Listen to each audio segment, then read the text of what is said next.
precious treasure is not an object. Watch for a different kind of treasure entirely in the story of the lost grandmother.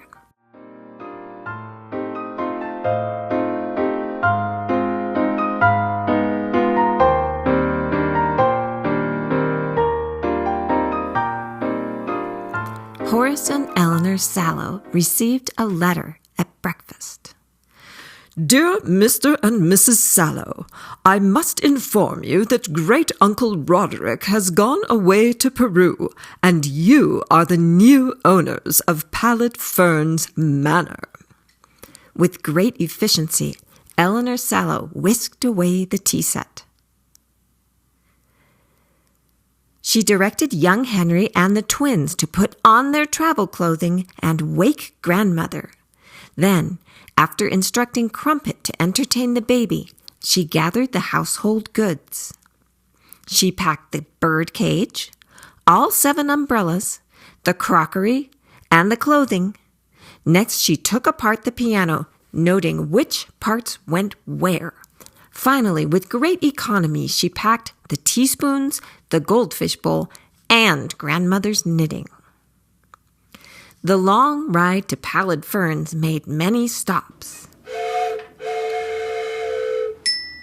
Henry and the twins were allowed to buy sweets, but the baby, who did not know the word for ginger biscuit, missed her opportunity and became cross. She bit her rattle firmly. At last, they arrived at Pallid Ferns. Here we are, announced Mr. Sallow. The grand hall would have been positively dismal had it not been for the most unusual wallpaper anyone had ever seen.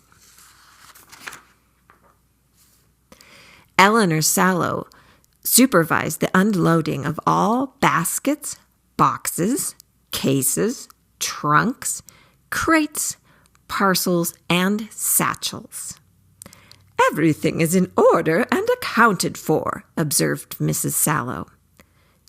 Except, oh dear, they were missing one very important item.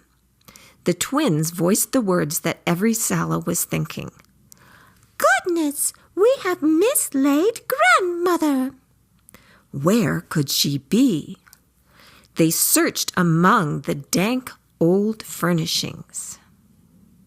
Perhaps she's behind this horrid coat tree, said Eleanor.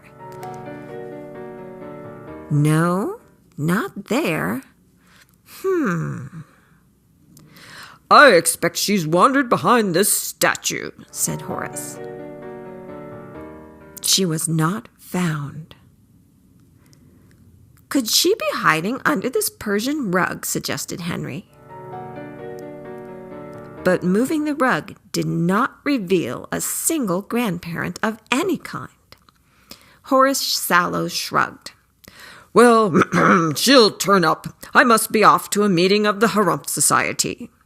And I simply must hire a cook if we're to have any dinner, explained Mrs. Sallow. Back soon. Do be good, she reminded the children as she departed. Henry and the twins went to the parlor to reassemble the piano. Crumpet and the baby sat all alone in the great hall.